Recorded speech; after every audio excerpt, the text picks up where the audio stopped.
It's Mindset Monday, coming at you with energetic and tactical tips to help you level up your life and your week. Let's get it. Did you know we are in the midst of the Great Resignation? 4.3 million Americans left their jobs in August without seeking a new one. If you want to become a corporate dropout like me, but you need help creating an exit plan, I can help. Whether you need corporate exit coaching, business coaching, or you're seeking help to step into the best version of yourself, I'd love to connect with you. Listeners of the Corporate Dropout podcast can book a complimentary discovery call with me. Visit alessiacitro.com/dropout. That's ALESSIACITRO.com/dropout to book your free coaching call today. Hello, friends. Welcome back to the Corporate Dropout podcast. Today is part 3 of our Money Mindset Monday series. Today, we're going to talk about that Jerry Maguire moment of show me the money. So today will be all about how you can bring on the riches and step into your birthright of abundance. If you have not listened to parts 1 and 2, highly encourage you to listen to those first because you'll get a lot more out of today's episode. So what we're going to cover today is really how you can be your own best hype girl or hype man. How can you increase your level of self-worth and self-confidence, set attainable goals that can be met, and how do you shift from scarcity to abundant thinking? So with that said, let's start first with how we can shift our thoughts and our language from those of scarcity to those of abundance, because our self-talk and our thoughts are really important. So the first example of a scarcity thought is to say something like, this is what I have and it's not enough. If we are living in abundance, we would instead think, this is what I have, it's enough, and I am available for more. The key to manifestation, folks, be open to everything and attached to nothing. We are attached to no outcome. Once we relinquish our commitment to particular outcomes and we don't worry about the how and controlling things, that's where the magic happens. And the other key is that we are grateful for all of it, what we have now and what we desire as if we already had it. Very, very key. Another scarcity thought is, I can't afford that. If we think abundantly, we say, I will find a way to pay for it. When we think in scarcity and live in that mindset, we deny our desire for more. This might sound an awful lot like, oh, I'm just content with what I have. Well, we should be content with what we have, but it's unnatural and unreasonable to deny the fact that we do have desires for more. So abundantly, if we think that way, we know desiring for more is human nature. We were quite literally created to come to this earth and have continuous desire so that we could move the human race forward, right? So desiring and dreaming for more is encouraged, especially if it's not coming from this place of greed, which we've already talked about. Money is not the root of all evil. The love of money is the root of all evil. So having desires for more does not make you a greedy, selfish person. This is just head trash and crappy programming that we've all been conditioned with and need to shed. Okay, the next scarcity thought is that I don't have enough to give. When we think abundantly, we know we can be generous with $1, $10, $100. Whatever we have to give is enough, and it matters. And the intention with which we give is really important too. If we're giving just because we think we should, which is a word I'm trying to eliminate from my vocabulary, that's not as meaningful as giving, the last $10 that we might have in a bank account for a cause that we really care about because we know we can go make $10 more, but maybe the person we're giving it to can't, right? Just as an example. Final scarcity thought. There's not enough to go around. When we think abundantly, we know that there is always enough. There is always a way, and that the way will be made clear. And again, going back to what I had said just a moment ago, we're grateful for all of it as if we already have it. I want to reread a quote that I shared on part 2 because I think it's very appropriate for what we just covered. So this is an excerpt from the foreword of Creating Affluence by Deepak Chopra, one of my favorite books on manifestation and money mindset. So it says, wealth consciousness is so much more than simply having the ability to make money. It is a mindset that involves seeing life not as a struggle, but as a magical adventure where our needs are met with grace and ease. It includes the ability to see beauty wherever we go, to have gratitude as our primary emotion, and an open heart to all we meet. Wealth consciousness is a state of mind, a sense not of believing, but really knowing that what we need is available to us. So if we go back to that last piece on the abundance part, we know that there's always enough, there's always a way, the way will be made clear and with grace and ease. There might be some bumps along the road, but in my opinion, bumps are only so that we can appreciate the peaks that come after the pits. So now let's talk about a hard truth. All of this is great, but if your self-worth is low, your net worth will be low too, because your net worth will never exceed your self-worth. So for example, let's say you've been making $50,000 a year and your self-worth is at a $50,000 level. You could go and start a company and make $2 million that next year.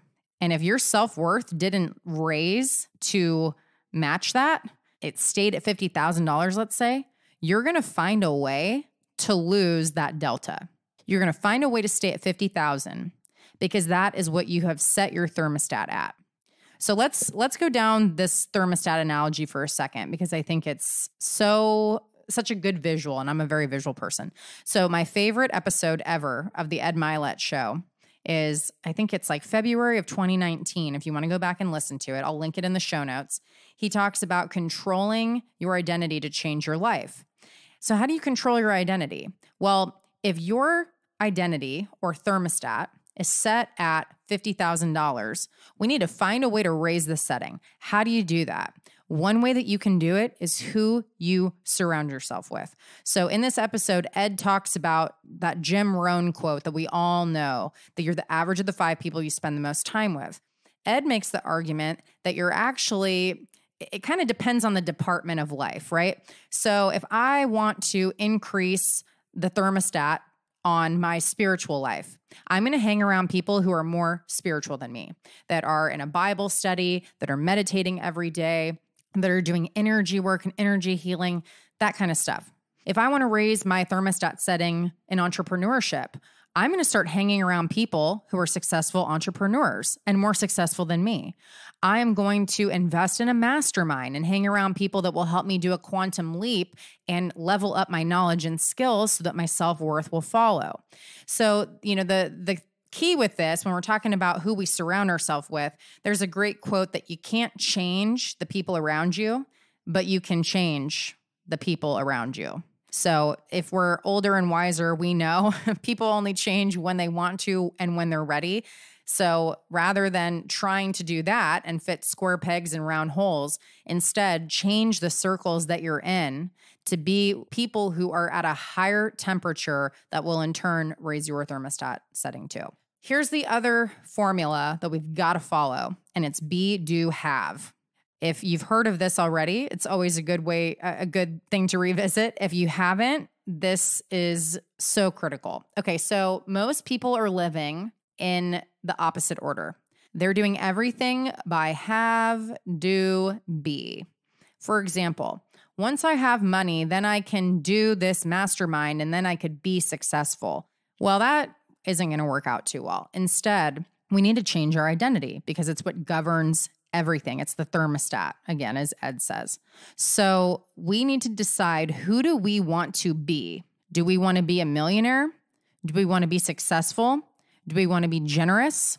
Do we want to have a wonderful family life? And then once we know what that identity that we desire looks like, we're going to fake it till we become it. And not even really fake it till we become it, because we're going to do the actions, think the thoughts, have the self-talk that matches what a person of that identity would have, right? Do you think that millionaires and successful people are walking around telling themselves a bunch of negative shit all day? No, they're not. They're consuming different things than what people who are living in a life of scarcity are consuming. They're probably not watching a lot of TV. They're probably consuming podcasts, books, scripture, meditations. So whatever it is that we want to be, We need to do what the person would do, and that includes thinking, the way we talk to ourselves, self-care practices, all of that. And over time, we will have what the person that we're trying to be has, right? We'll have millions. We'll have successful enterprises. We'll have a happy family. But we got to identify as that person and then do the things that that person does. All right, the next thing we need to do is we need to move from reality thinking to possibility thinking. So when we are in reality thinking, we're thinking with our five senses. We're thinking according to our environment. But this lacks imagination, and it pretty much ensures that both the present and the future will be a repeat of the past. If we keep telling ourselves the same old story, or we keep identifying how we were in college or how we were in high school, well, guess what? The future is going to look a lot like how high school and college did. We've got to branch out. We've got to level up and imagine who it is that we want to be in the future, so that we actually can do the things that will get us there.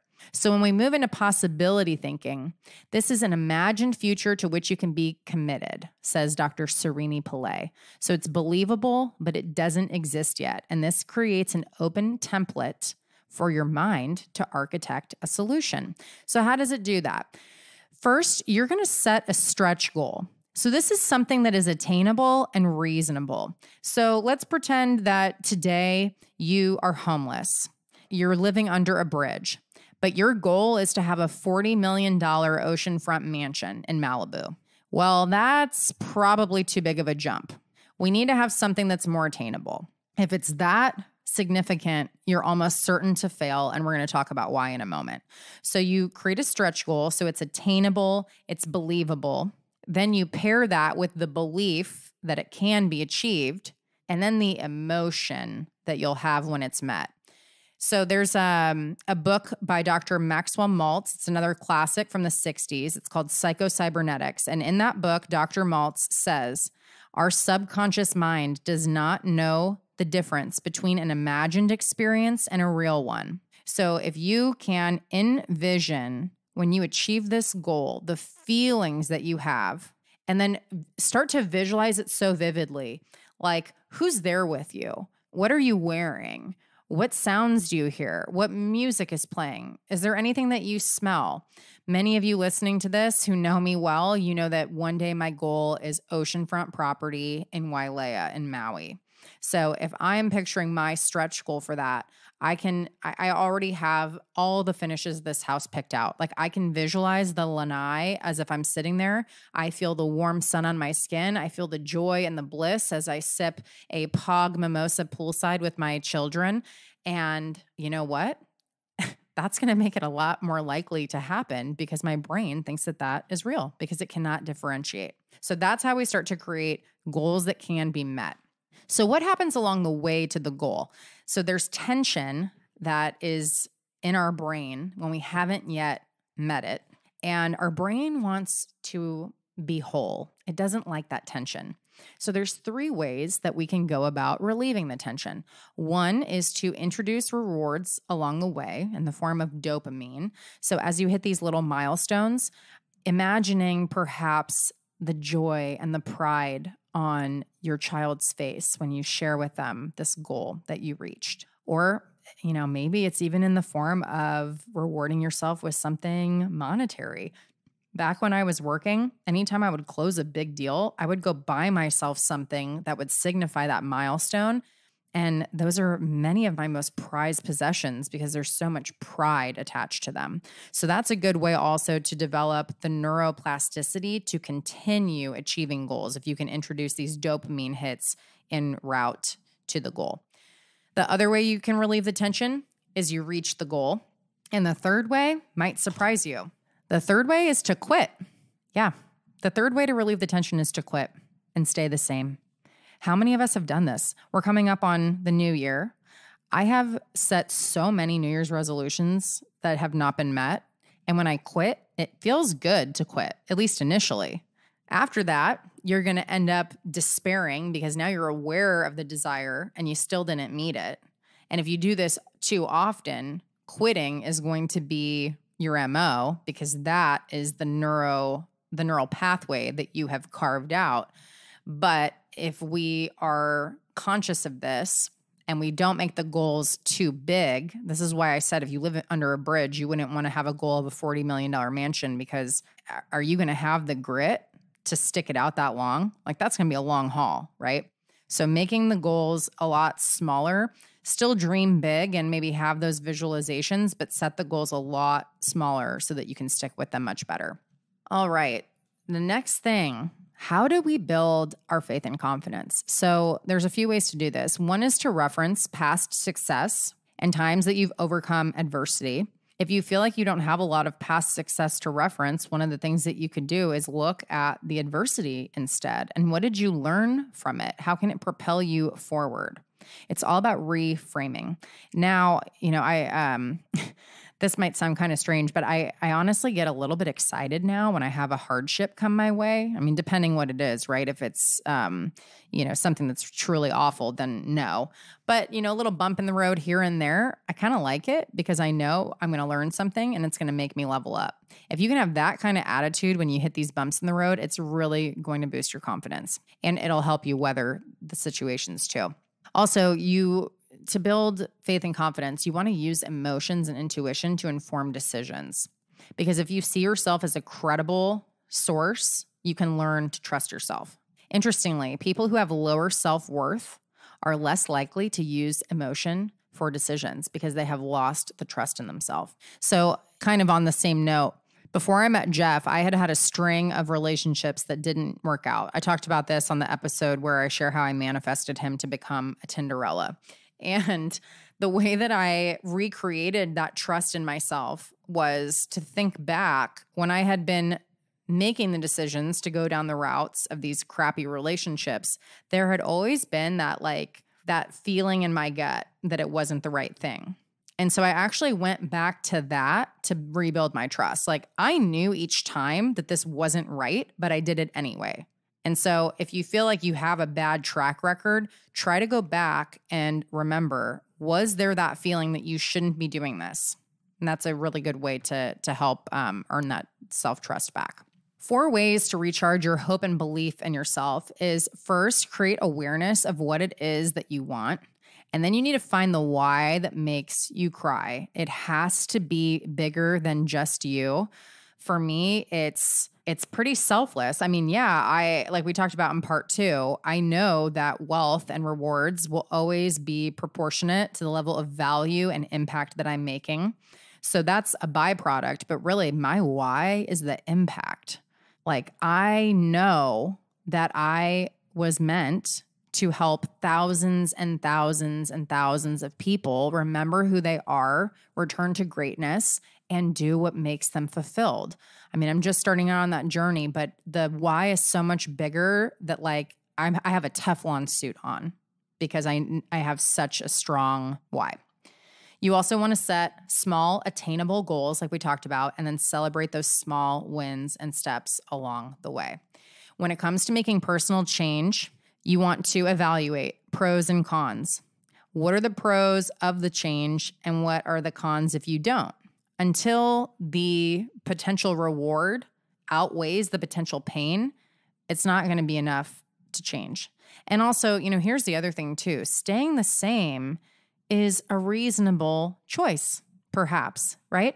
And by considering that reasonable, you actually have a better chance of changing because you're going to be less likely to do this spiral of self-loathing. But if you do run the pros and cons list and you decide that change is a positive, you need to decide. And interestingly, decide means to cut off.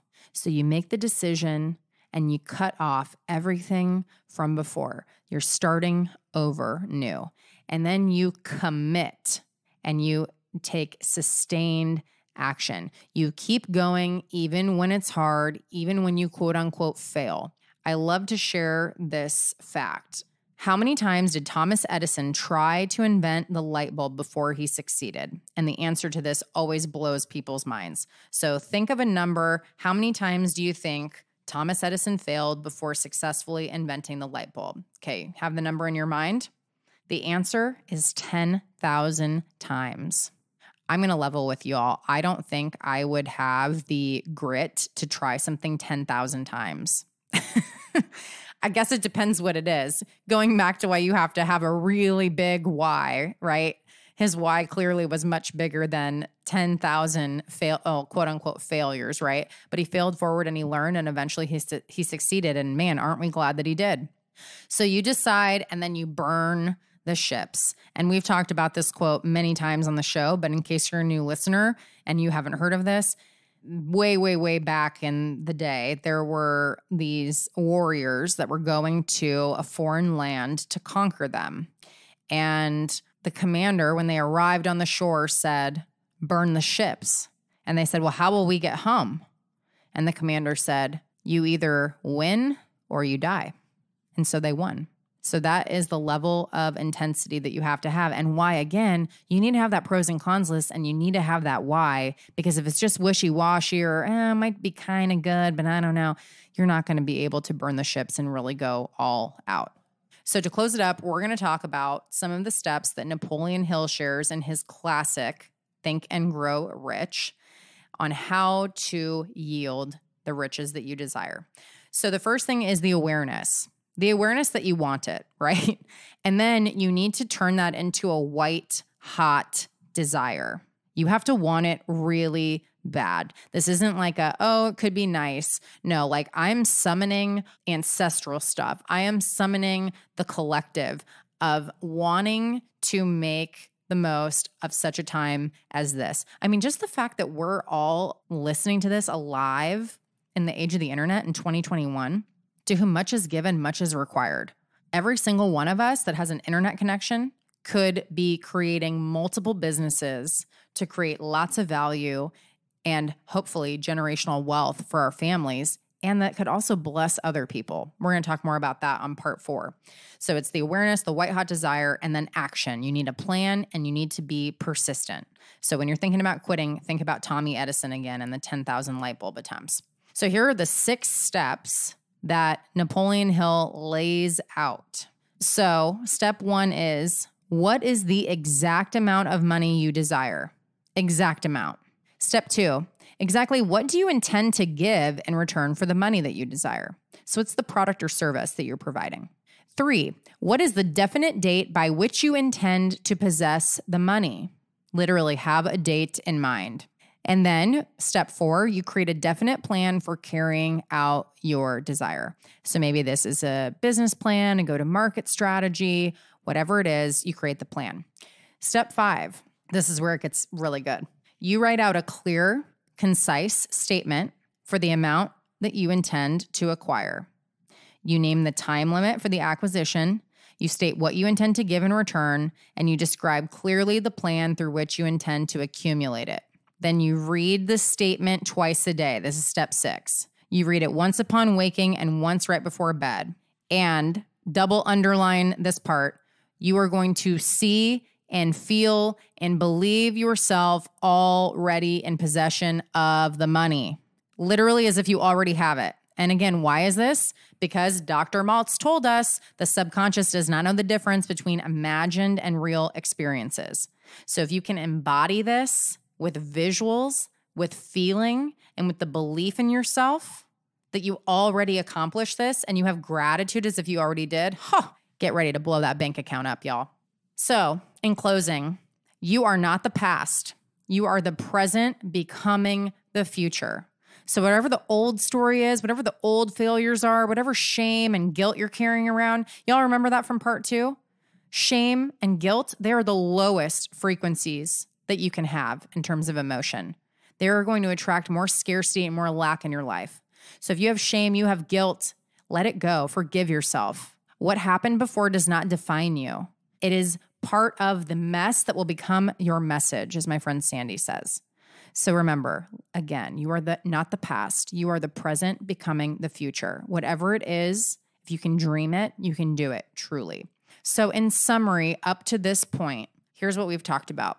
1, abundance is our birthright. God wants us to be prosperous. It is our natural state. It's why we're here, to enjoy life, not endure it. And abundance is in the Bible 71 times.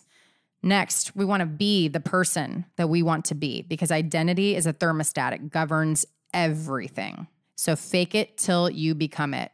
Think the thoughts, do the things that person you want to be does, and you will have what they have. Third, you want to recharge your confidence and self-belief, and your self-talk is extremely important. So start auditing what you say to yourself on a daily basis. Highly recommend the book Mirror Work by Louise Hay if you need to up that self-love quotient.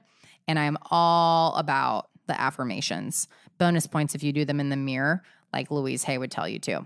Fourth, remember from part 1, our brain is wired the way that it is to keep us alive, to protect us.